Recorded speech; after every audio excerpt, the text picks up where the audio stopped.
A good writer must also be a good reader. So, to my fellow writers out there, what are you reading these days, and what what lessons can you apply from it to apply? Can you learn from it to apply to your own writing? I'm all mixed up today. That's okay. Um, it's Sam with a Friday video for you. It's the last video of 2023. If in case you were wondering, that's just it's the 29th. It's where we are. Yeah, I can't believe we made it this far. Sometimes, I think it's just how hectic and busy the last few years have and crazy have been for a lot of us. But here we are. I'm not going to do too much social commentary on the last few years. Just how to get it out there, I guess. But here to talk about reading today, and I'll tell you what my recent read was, and then tell you kind of what I liked about it and didn't like so much. And I recently read this book, Beren and Luthien by J.R.R. Tolkien. Of course, it was one of the ones that was edited by Christopher Tolkien, his son. Um, so yeah, I'll tell you about it in just a minute. I let's see. I've talked about before how I've had a I shouldn't say a love hate relationship with Tolkien. That sounds too strong, but I'll just explain it like this. Like when I was younger and first read The Lord of the Rings and The Hobbit and everything like that, I devoured it because I was young and had energy and I loved it. As an adult, though, of course, it's a lot harder to find time to read. And I admit that, if I'm looking for light, fun, escapist reading, Tolkien is not where I always go first. I mean, he's great. He's one of the greats, if not some would say the greatest one of the past 100 years or whatever. Um, at least in this genre for sure. But you know, his style is old fashioned these days. There's a lot of difficult names to keep track of, things like that. So I admit when I'm looking for, I guess escapist, fun fiction, I don't always go to Tolkien right away. So I've been trying to recapture some of that love for Tolkien that I once had when I was younger, when I first read The Lord of the Rings. And I read The Silmarillion a long time ago, like in high school. So don't ask me specifics about it because it's been a while. I remember bits and pieces. But anyway, um, so to that end of trying to rediscover my love for Tolkien, I read The Children of Hurin last year. I liked it really well. I'm trying to read the ones that have been published fairly recently, obviously posthumous by his son. This one was published in what 2014, I think, or no, later than that, 2017 it says. So pretty recent. And then a couple more on my list. I think Fall of Gondolin is on my list next, and maybe it's the Fall of Numenor too. So yeah, we'll see about that. So Beren and Luthien, if you're not familiar, this is a story, and there's a version of this story in the Silmarillion also, and I think in the Book of Lost Tales, which I've read some of again years ago when I was younger and had more free time to dive into all of that. Um, it's a really cool story. I like it. It's like the kind of the quintessential love story of his world. Um, it is. It makes you think of Aragorn and Arwen. Actually, I think canonically, um, Beren and Luthien are a married couple. They're the ancestors of Aragorn and or Arwen, I believe. But again, she was an elf. She was like the most beautiful of all elves. Tolkien based her on his wife. He called his wife Luthien. Um, and Beren, was a man, or in some versions, he was actually like a gnome or a dwarf or something. Uh, so, because again, he's changed over time and done different drafts. But you know, th- these are two lovers of different backgrounds, different species. They come together. It's not just a love story; it's also an adventure story. Baron has to find go on a quest to find a Silmaril in order to win the hand of Luthien from her father, who's like the king of something. Sorry, but the details have escaped me, especially when they're just slightly different in different versions.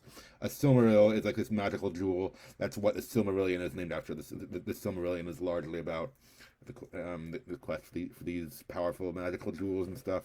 So he has to find a Silmaril. He fights. Well, again, it's different in different versions, but he fights a character who later becomes Sauron and some of his minions, including like a terrible like hell wolf, monstrous wolf kind of thing. Um, and of course, he emerges victorious, but not without loss. He's in I think in most versions he loses his hand to the monster, but he is able to escape and be with his true love and I won't say happily ever after because again, some of the versions are different, but yeah, it's a cool story. It's a I mean, I'm not saying it's the greatest love story ever, but it's cool to see these characters who in his world are highly regarded. I mean, even in like in the time of like Frodo and Aragorn and stuff like that, I think that this is like a legendary love story to them. And so he wrote this story that took place thousands of years before. So I like the story, and I like. I mean, I did remember the story from the Silmarillion. I liked seeing a deeper version of it here, or slightly expanded upon. I liked diving back into that world of fantasy. It does have it does have a kind of a mythic quality. I mean, it's supposed to. It's different than a lot of stuff today. It's I'm trying to describe the language. It's like it, it's often less like today modern stories. I often describe like every piece of dialogue someone says and like every I don't know, every action the character takes, which is fine. This doesn't do that. This doesn't say like he walked across the room and looked at her and said hello. This is more like kind of high level summarizing, like lo, Beren went to this place and like and faced the villain kind of thing. Just give an example. I didn't look up examples beforehand. Maybe I should have.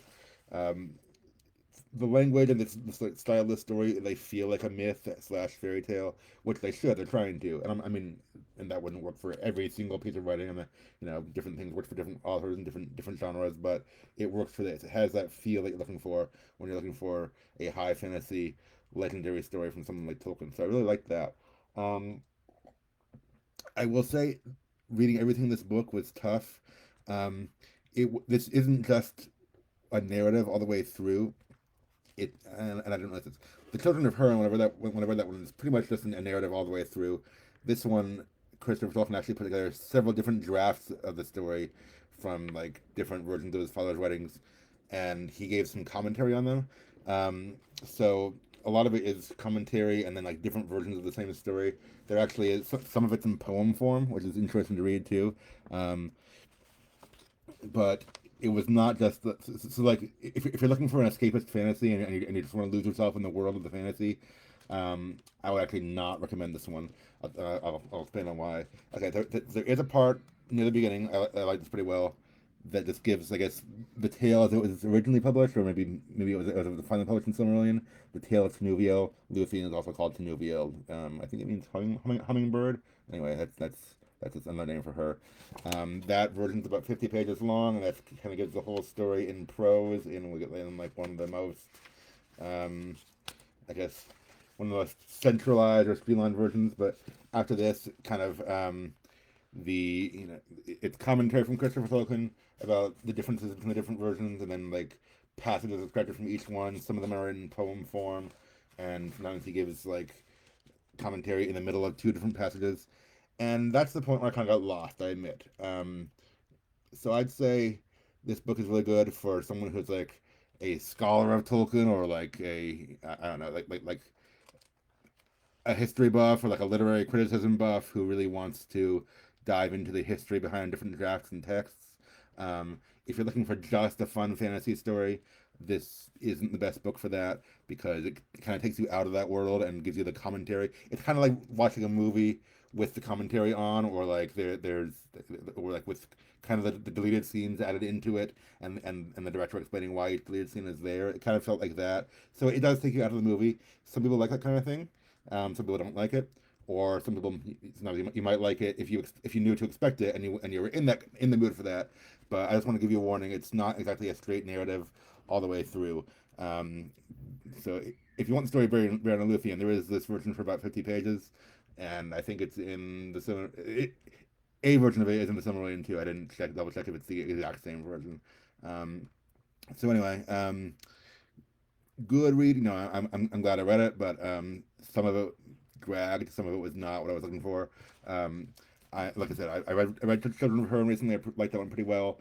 Fall of God and Delusion is on my list next, and I hoped I don't know yet. I hope it's more of a narrative because I'm kind of looking for that right now. I just want to recapture some of my love of fantasy that once drew me in as a kid.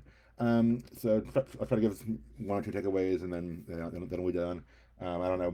Maybe one day, once we all get rich and famous, they'll publish works about our different versions of our drafts too, and see and people who are super nerds or super into the history and the literary criticism will want to read those. Who knows?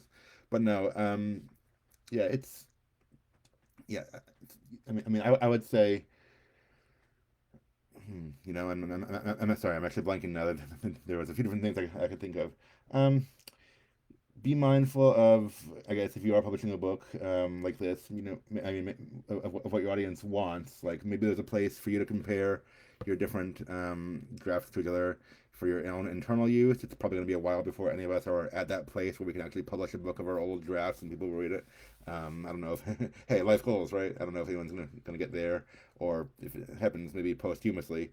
Um, you know, but yeah, and I would just say also find a well, not everyone's a fantasy writer, but whatever your genre is, fantasy or sci-fi or adventure or whatever, find the fantasy. I'm using that in the broad term of just meaning fun fiction. Find the stories that made you fall in love with it in the beginning, and or maybe those kinds of stories. Read more of those and take after those in your writing as best you can. I mean, not in a copying way, just in a see what they're doing right and try to emulate that if you can. So I still am glad I read it, but I probably wouldn't read all the content in this one straight through again. I'm gonna read The Fall of Gondolin relatively soon, and hopefully talk about that one too, and tell you what I think. So, Beren and Luthien by Tolkien. There you go.